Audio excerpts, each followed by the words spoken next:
Like, share, subscribe and click on the bell icon to never miss an update from Epic.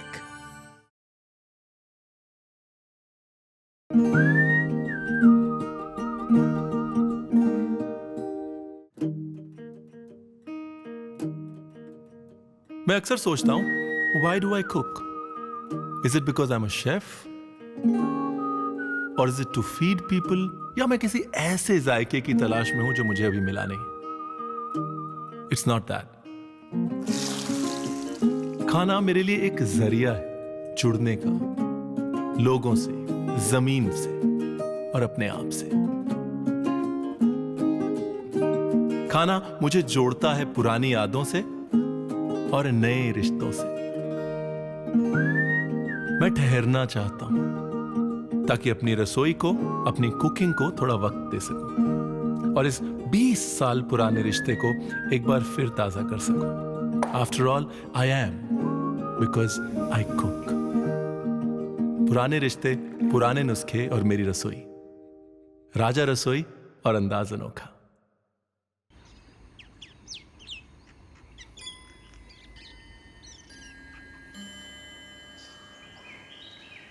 नमस्ते sir, good morning.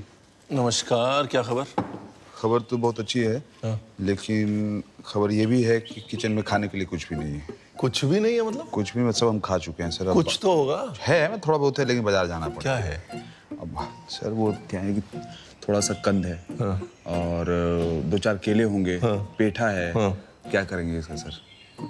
जाना पड़ेगा बाजार में। बहुत धूप हो जाती है दिन में, शाम को चलेंगे। अरे सर लंच में क्या खाएंगे? कुछ तो खाएंगे, चलिए। हाँ, चलिए चलिए देखते हैं किचन में क्या है। आइए मनु भाई, और क्या क्या है? ये है, ला रहा हूँ।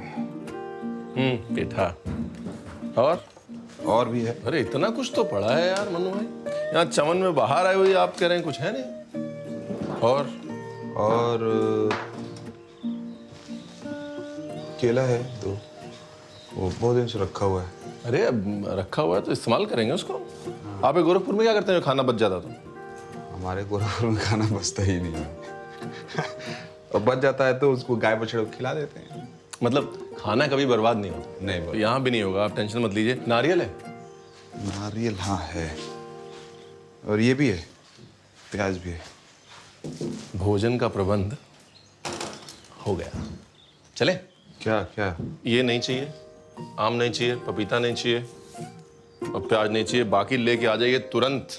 हाँ, और चावल है ना? हाँ चावल है। चावल भी ले आइए। ये आ गया। लाइए।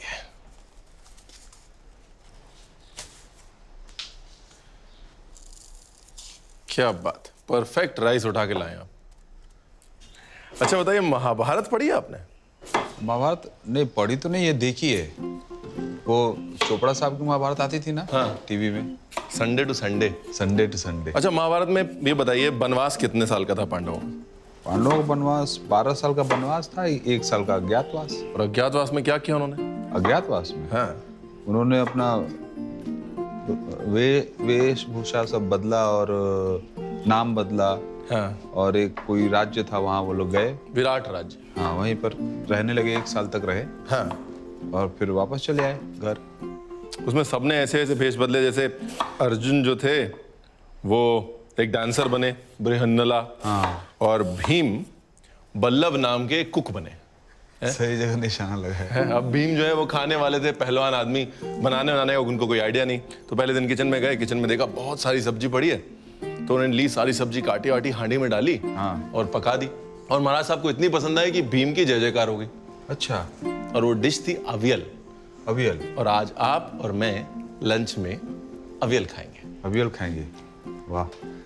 चलिए एक काम करिए, आप इसको पहले आधे घंटे तक पानी में करिए सोक, है? अच्छा। और उसके बाद उबाल दीजिए। उबलने के बाद थोड़ा सा घी। ठीक।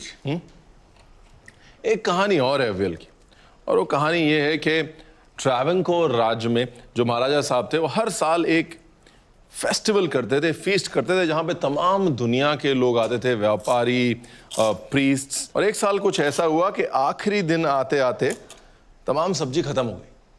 और जो बची कुची सब्जियां थी वो वहां पे शेफ ने ली और लेकर एक डिश बनाई जिसका नाम था अवियल, जो बहुत पसंद की गई। तो जी रॉ बनाना कर लिया हमने पील, और ड्रमस्टिक, इसकी तो क्या बात करें, टेक्निकली मोरिंगा ओलिफेरा के नाम से जानी जाती है और आजकल मोरिंगा पाउडर वेस्ट में बहुत बिक रहा है। तो मैं बड़ा इंटरेस्टेड हो गया देखने में कि भाई ये मोरिंगा है क्या। बाद में देखा अपनी सहजन, अपने ड्रमस्टिक की फली पूरी दुनिया पे छाई हुई है। और बेस्ट चीज इसकी जो बनती है वो कोची में या साउथ में इसकी स्टेम को पील करके उसका पेस्ट बनाया जाता है और चटनी की तरह खाया जाता है। सारी वेजिटेबल्स के बेटन्स काट देता हूं। अब ट्रिक सिर्फ ये है कि सारी सब्जियों को एक साथ कैसे पकाना है। इसका मतलब ये है कि जो सब्जी ज्यादा समय लेती है उसको पहले डालेंगे और जो कम समय लेती है उसको बाद में। हाँ, एक बात और, सब्जियों का जो मिश्रण है वो टेक्सचर के हिसाब से होता है। ये बहुत इंटरेस्टिंग चीज है। जैसे कच्चे केले का और याम का पकने के बाद एक जैसा टेक्सचर हो जाएगा, एक जैसी माउथ फील हो जाएगी। उसको बैलेंस करने के लिए नर्म टेक्सचर में एग प्लांट है मेरे पास, स्नेक गोर्ड है और ऐश गोर्ड यानी कि सफेद पंपकिन है, और ये सारे नर्म मुलायम टेक्सचर्स देंगे। इन दोनों टेक्सचर्स को बैलेंस करना बहुत क्रिटिकल है। थोड़ा सा डेप्थ में जाके अगर इंग्रेडिएंट्स को मैं ब्रेक डाउन करता हूँ taste, texture, flavour, appearance, aroma के पैरामीटर्स पे, डिश ऑटोमेटिकली इवॉल्व होती है, बेहतर बनती है। सब्जियां उबालने के लिए पानी,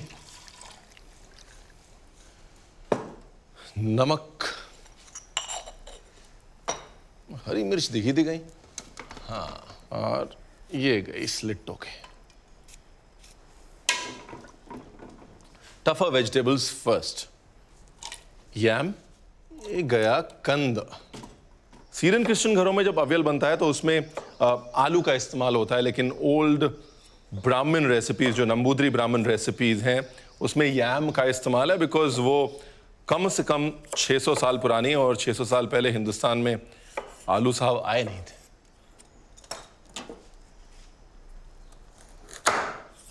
बहुत कुछ बन सकता है इसका, मतलब हल्का सा धूप में सुखाया जाए, अमचूर लगा के, शक्कर और नमक लगा के, उसके बाद धीरे धीरे काट के एक बढ़िया गलके जैसा एकदम लाइटली गला हुआ अचार बन सकता है।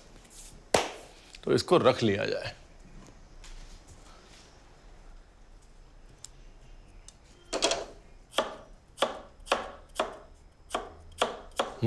पानी में थोड़ी हल्दी डालता हूं।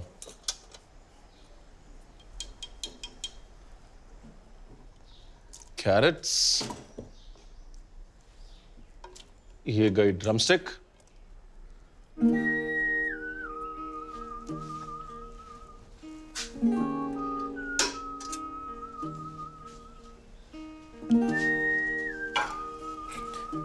इस डिश का जो मेन स्टार है वो है coconut. It's time to scrap.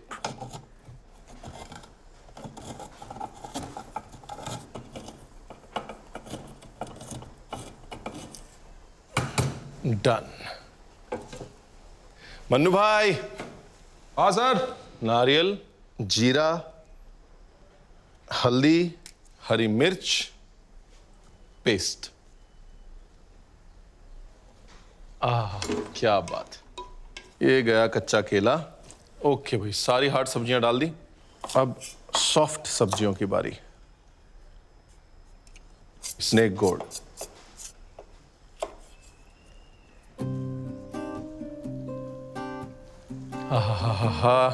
खुशबू का अपना एक रोल है किचन में, नहीं?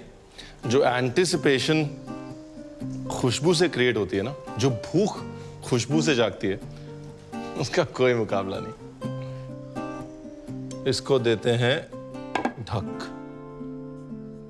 कुछ कॉम्बिनेशंस ऐसे होते हैं जो दिमाग में घर कर जाते हैं। एज अ शेफ मैं ऐसे मेंटल नोट्स बनाता रहता हूं, और नारियल और जीरे का कॉम्बिनेशन ऐसा ही एक कॉम्बिनेशन है। पहली बार जब मैंने अवियल खाया, एक बत्ती जल गई, और उसके बाद इस कॉम्बिनेशन को मैंने जहां भी यूज किया, it has never failed me, even in desserts. Let us show you the magic. जो नर्म सब्जियां अपना पानी छोड़ेंगी और उसी पानी में बाकी सब्जियां पकेंगी, इसलिए और पानी ऐड नहीं करते हैं रणवीर। नमक जरूर ऐड कर लेते हैं। सब्जियां तैयार हैं। मन्नू भाई, हाँ सर। लंच कर लें? सर ये देखिए। क्या बात है। तो सब्जी पकने के बाद ये गया पेस्ट जो बना है हल्दी, नारियल, जीरा और हरी मिर्च से। ये छोड़ना कुछ नहीं चाहिए। जब तक चीज पूरी इस्तेमाल ना हो बरकत नहीं आती। ये घी डालने में कंजूसी क्यों करते हैं आप? मैं सर हेल्थ के लिए थोड़ा सा उसको कम डाला। एक काम करिए, खाना लगभग तैयार है, बस 1 किलोमीटर भाग के आइए, भूख लग जाएगी ना। नहीं, भूख ऑलरेडी है। क्या? काफी है। हेल्थ के लिए ठीक है भागना। नहीं नहीं, भूख है तो भागने की क्या जरूरत है। तो एक पता है, एक किस्सा है मेरे पास। हाँ, जब मेरी शादी हुई थी ना, तो मेरे ससुराल वालों ने एक इतना बड़ा डब्बा भेजा था। हाँ। तो डब्बा जब मैंने खोला तो उसमें लड्डू था सर। हाँ। लेकिन एक ही लड्डू था, इतना बड़ा, एक फुटबॉल जैसा।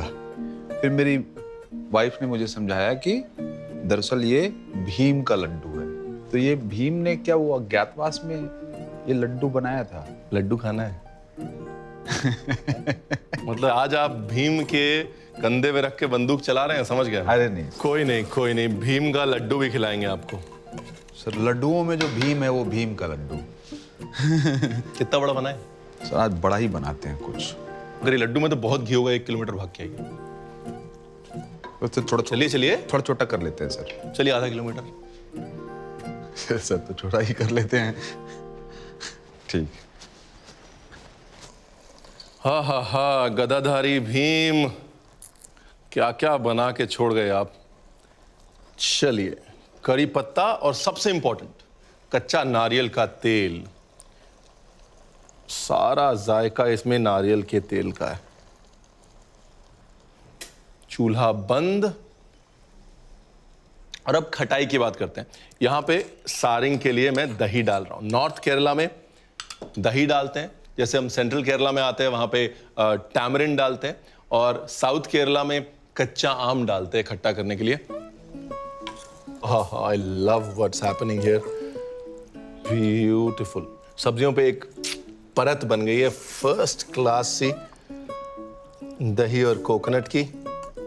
जब एक बार आपने डाल दिया उसको दोबारा गरम नहीं करना है। गरम करेंगे तो दही अलग, नारियल अलग, सब्जी अलग, और भीम नाराज हो जाएंगे। अगर मैं केरला में होता तो इसके ऊपर कुछ नहीं डाला जाता, लेकिन अपने घर में हूं, अपने हिसाब से थोड़ी सज धज तो कर सकता हूं इस डिश की। ये लीजिए, अब इंतजार नहीं हो रहा।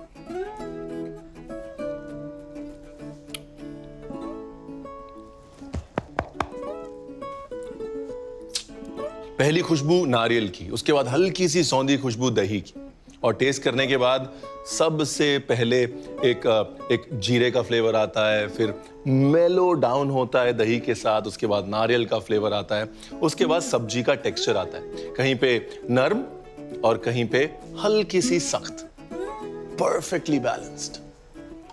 मन्नू भाई। हाँ सर। भीम की रसोई का खाना तैयार है। क्या हो गया? 2 किलोमीटर दौड़ के आ रहा हूँ सर। अच्छा, मतलब 2 किलोमीटर जैसे खत्म हो वैसे हमने आवाज दे दी? उधर जा रहा था, पानी पीने, प्यास लगी हुई थी। खाइए।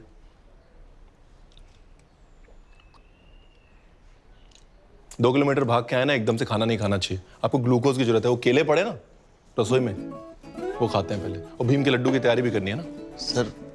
चलिए चलिए चलिए। अरे इतने अच्छे तो हैं केले। ऐसी कोई मशीन नहीं आती है कि सब डाला ऐसे ऐसे कुछ निकल गया? आती है, सच में आती है। हमारे मुनि चचा के पास थी। ऐसा होता है, एक तरफ से डालो और साथ साइड में ऐसे वो होता है, ब्लेड होता है। हाँ। ऐसे घुमाते रहो, दूसरी तरफ से लच्छे निकलते रहते हैं। हाँ। खरीदी जाए क्या? नहीं आज तो नहीं, आज तो बना लेते हैं। पहले बनाए लड्डू? बनाए सर। भूख तो नहीं लग रही? अरे केले खाए तो सही। हाँ। जब हम छोटे थे ना तो हमारे यहाँ बहुत गोंद का बहुत इस्तेमाल होता था। पंजाब में हर तीसरी चीज में सर्दियों में गोंद डालते हैं, क्योंकि कहते हैं हड्डियों को मजबूती देती है गोंद। जब गोंद तलते थे तो हम जाके खड़े हो जाते थे वहाँ पे। बड़ा मजा आता देखने में। तली आपने कभी? नहीं। आप भी खड़े हो जाइए आके, देखिए मजा आएगा। दिखाइए। उधर हाथ मत करो। नहीं नहीं, चलो देखो अभी जादू। ये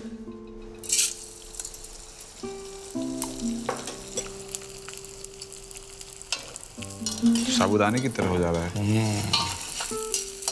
लेकिन इसका जो जायका है वो घी में ही आता है। चलिए साहब, एक पीस निकाल लीजिए, किसमें से? कोई भी एक निकालिए। आपको दिखा देते हैं ना कि कैसे तलना चाहिए। अगली बार तो आप ही तलना पड़ेगा, तो सीख लीजिए। दबाइए उसको, ऐसे करो, दबाइए। ये अंदर तक दब गया ना, मतलब अच्छे से पक गया। हमारी दादी ने जब हमको बताया था, उनको पता नहीं था कि एक दिन हम मन्नू भाई को बता रहे होंगे। गोंद आपने लगी हुई देखी पेड़ पे? गोंद नहीं देखिए, बबूल का पेड़ देखा है। अगली बार कोई पुराना बबूल का पेड़ देखेंगे तो उसके नजदीक जाइएगा। तने के ऊपर ऐसे शहद जैसे लिक्विड बह रहा है। हाँ हाँ। और वो जो लिक्विड बहता बहता जम जाता है, सूख जाता है, उसको निकाल लिया जाता है, वो गोंद है। ले काम करिए, बड़ी सी थाली लेके आइए इसको सजाने के लिए। ठीक। ओके जी, गोंद तैयार। आजकल मॉलिक्यूलर क्यूजीन में हम बोलते हैं ग्वार गम, ज़ैंथिन गम और तमाम तरह की gums, starch based gums use हो रही हैं, जो फनीली इनफ आयुर्वेद के टाइम से हमारे खाने में ऑलरेडी हैं। So what is modern?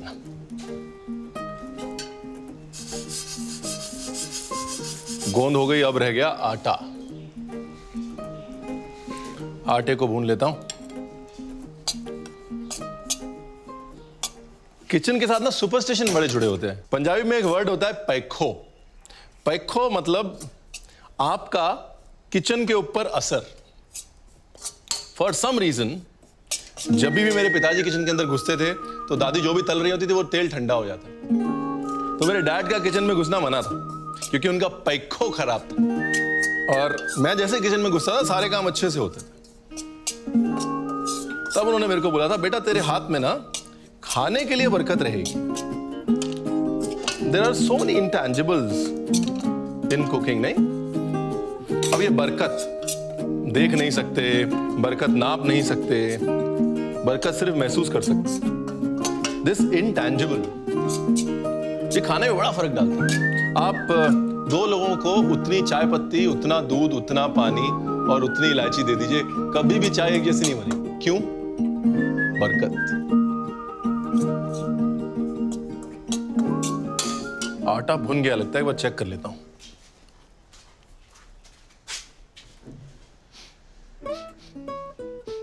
यहां तक खुशबू आ रही है, मतलब भुन गया। हाँ जी, ये लड्डू मैंने आज तक नहीं बनाए। और इसलिए नहीं बनाए क्योंकि यहां पे आके सब्र खत्म हो जाता है। इतनी अच्छी खुशबू आती है इसके अंदर से।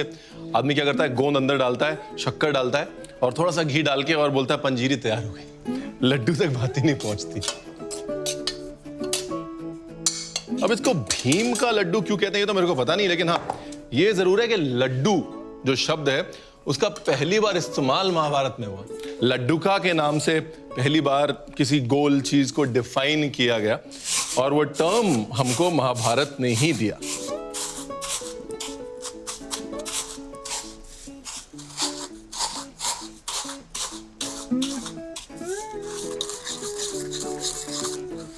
गोंद हो गई तैयार। घी में भुनी हुई गोंद, घी में भुना हुआ आटा, and we are almost ready. Almost इसलिए कि मीठा तो भी डाला नहीं।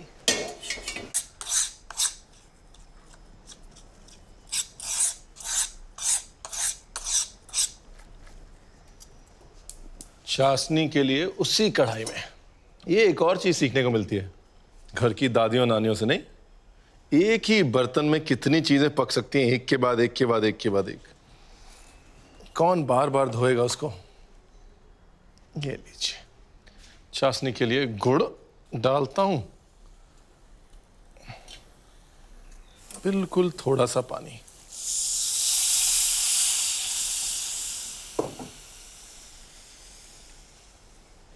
और थोड़ा सा इलायची पाउडर।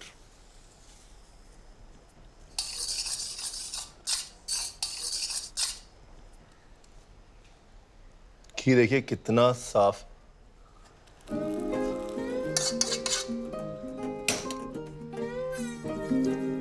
अच्छे से मिला लेते हैं। हाय हाय, गरम है लेकिन टेस्टी बहुत है। लड्डू बनाने में अकेले मजा नहीं आता भाई, थोड़ी पेड़ की छांव हो, 2-3 लोग बैठे हो, बातचीत चल रही हो, तब लड्डू बनाने चाहिए। अरे मन्नू भाई। जी सर। चलिए लड्डू बनाते हैं।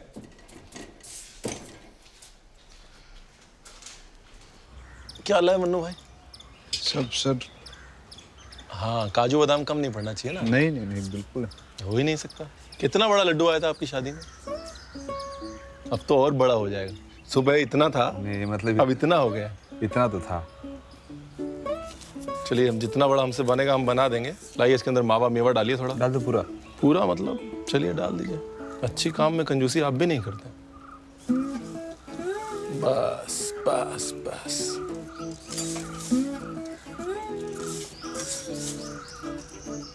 वो रह गया? हाँ। लाइए दीजिए। क्या बात है।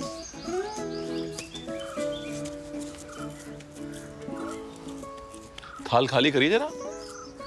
ये क्या करूं? फेंक दूं? 100% शुद्ध चांदी है वो।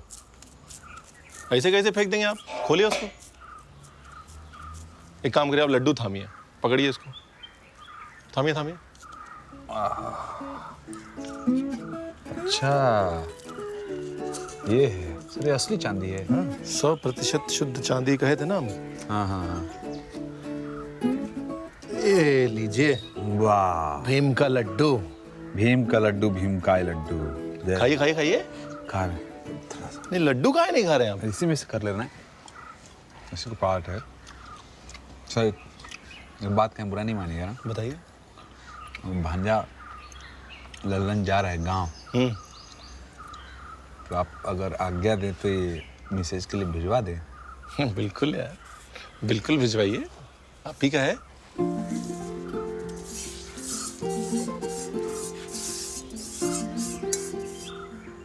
चाहे वो बचे हुए खाने को पूरा इस्तेमाल करने की बात हो या खाने का शरीर पे होने वाला असर या फिर कॉम्प्लिकेटेड रेसिपीज, बहुत कुछ खाने से जुड़ा हुआ हमारे वेद, पुराण, माइथोलॉजी और पुरानी राइटिंग्स में है। बस एक थोड़ी सी कोशिश करने की जरूरत है to just slightly go below the surface. आखिरकार खाने के प्रति जो इमोशंस होते हैं, प्यार, इज्जत और खाने के प्रति जो स्नेह की भावना है, वो बदली नहीं, चाहे वो 2000 साल पहले हो या आज।